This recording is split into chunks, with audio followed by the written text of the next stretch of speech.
Let's talk about belief. The belief in God. Belief. Okay, believe and the belief. You can believe in many things. You can believe in a lot of things.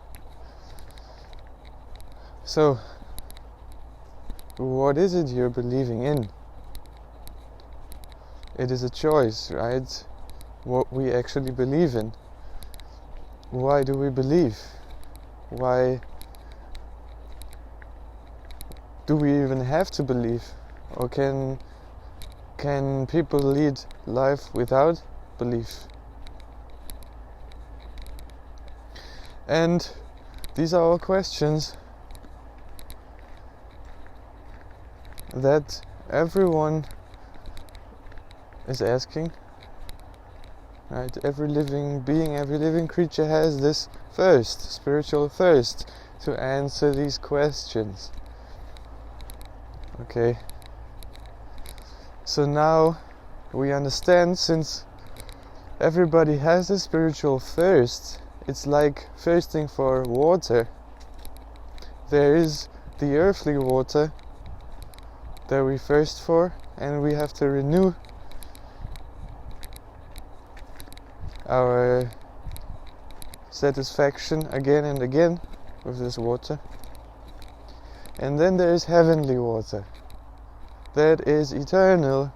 It is a fountain, and you will never be thirsty again. That is what Jesus teaches in the Bible. It is written that this is what he taught.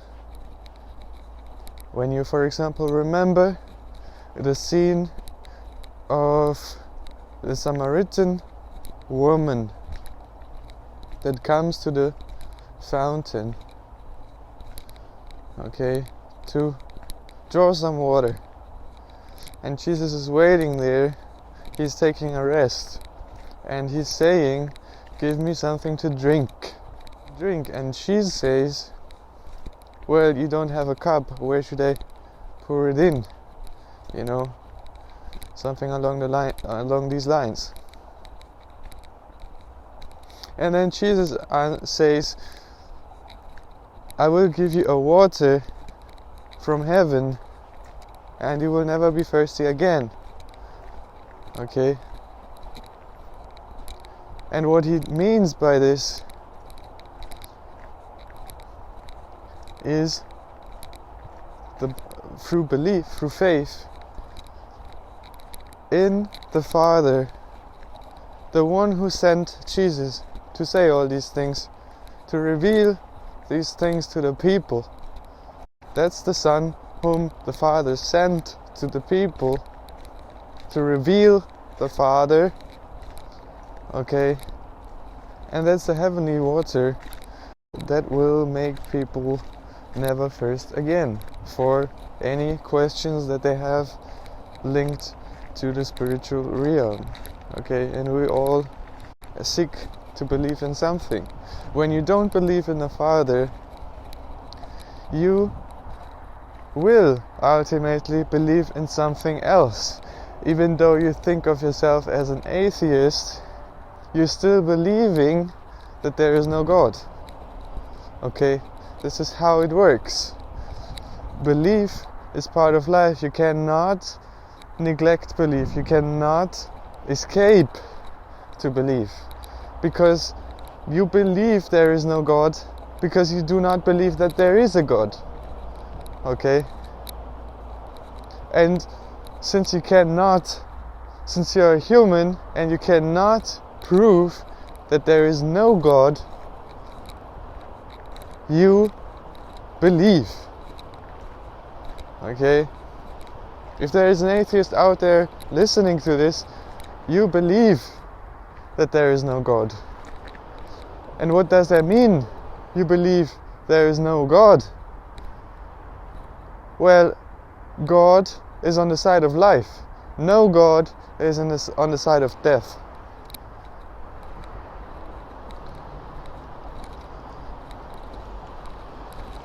If you believe in no God you believe in death.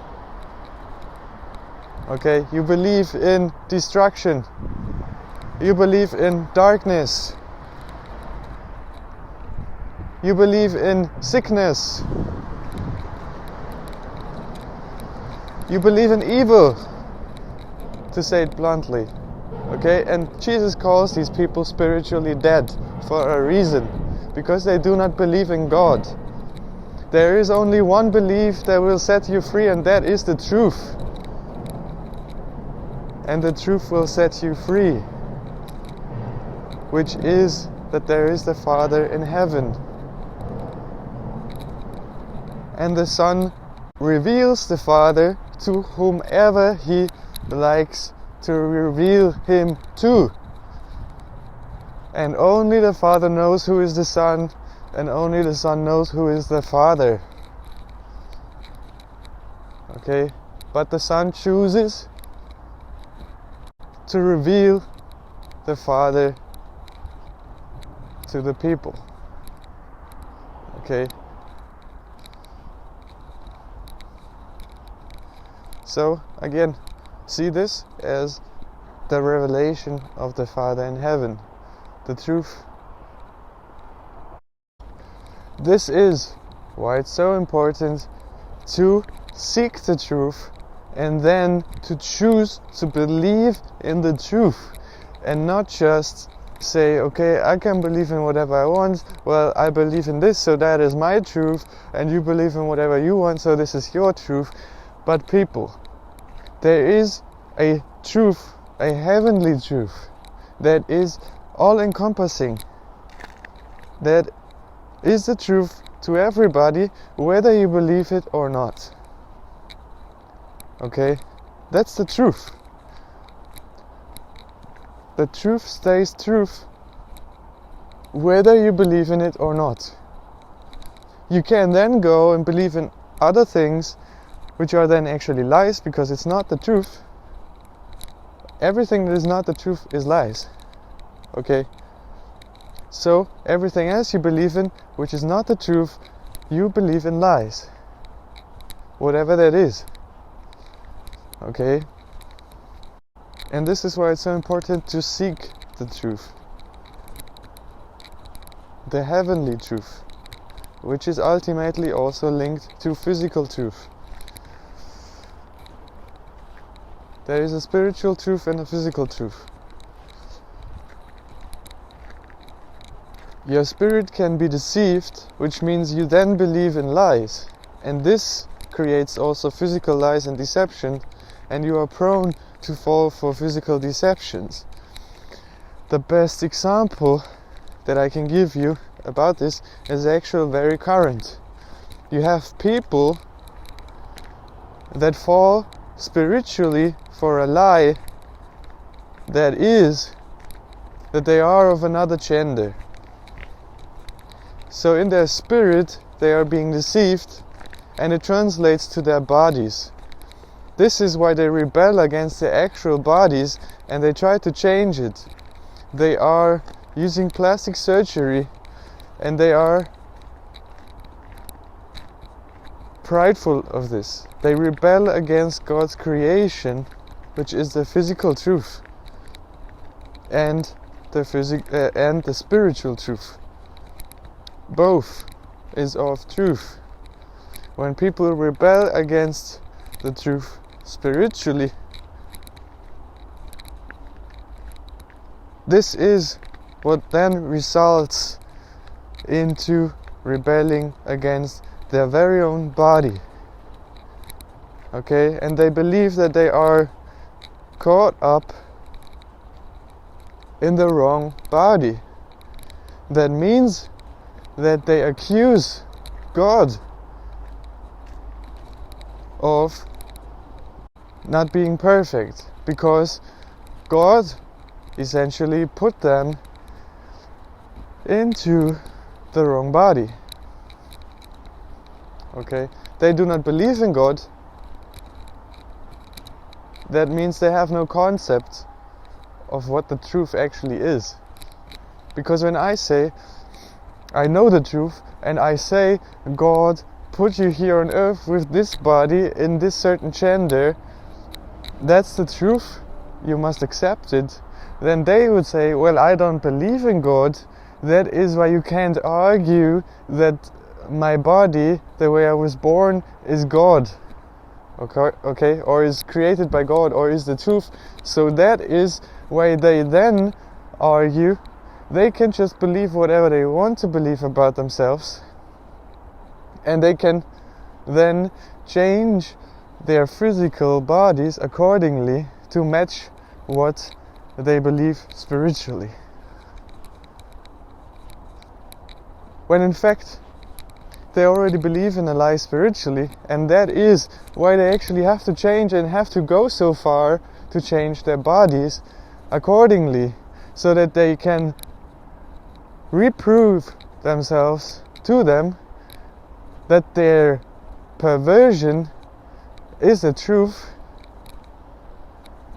when in fact, from the point of view of the Father, which is the Most High, you can tell that all they are doing is telling that the truth is the lie and the lie is the truth. They are calling evil good and good evil. It is evil to change your body. It is evil to go to a doctor to do plastic surgery to look like something else other than what you were created as.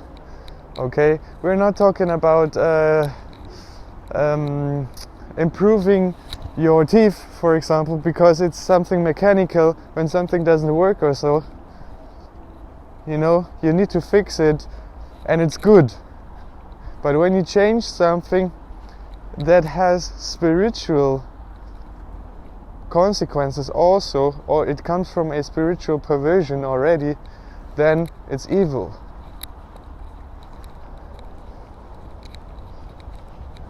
But we shall not hate these people. We love the sinner, but we hate the sin. And we hate the perversion of it. We hate Satan for perverting their spirits. Okay? Influencing them in evil ways. That's what we hate. Not the people. We go to these people and we tell them the truth. Because telling the truth is an act of love. Okay? And we do this with respect. What the people must understand, when they know the truth, when they are of truth and they believe in the truth, they shall not make it a competition. The truth stands firm without arguments. Okay, you don't have to defend the truth. You don't have to win something when you are in the truth. All you have to do is tell the truth. And the truth will reveal itself in the future. This is the essence of being prophet, of the prophecy, okay? Prophets are never accepted. They tell the truth and something will be revealed later because the truth stands firm and the truth will be revealed.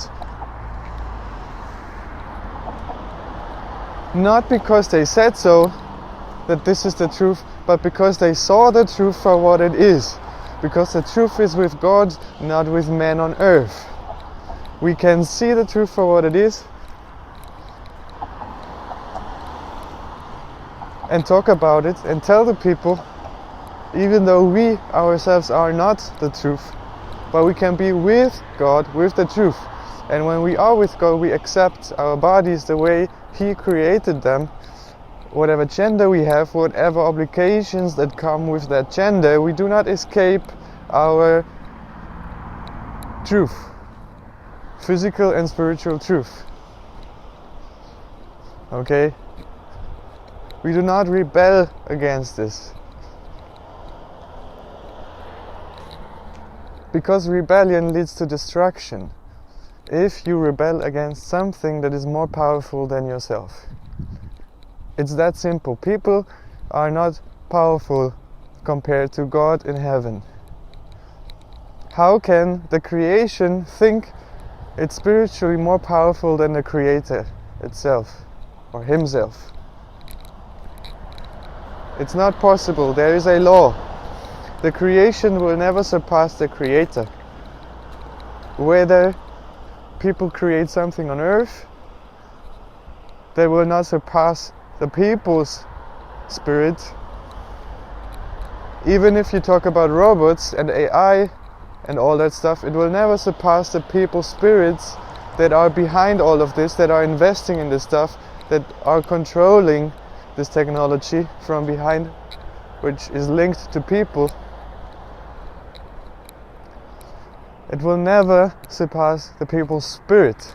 So does the people's spirit never surpass God, the Creator in heaven. That's a law, spiritual law, and you can mess with these laws because you are not the Creator.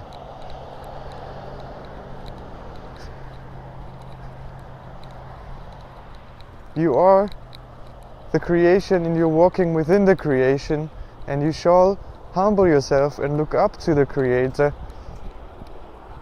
and say and realize that He is God and you are God's creation. And then you worship God in heaven, and then you are part of the truth, and then you can see the truth for what it is and tell people about the truth.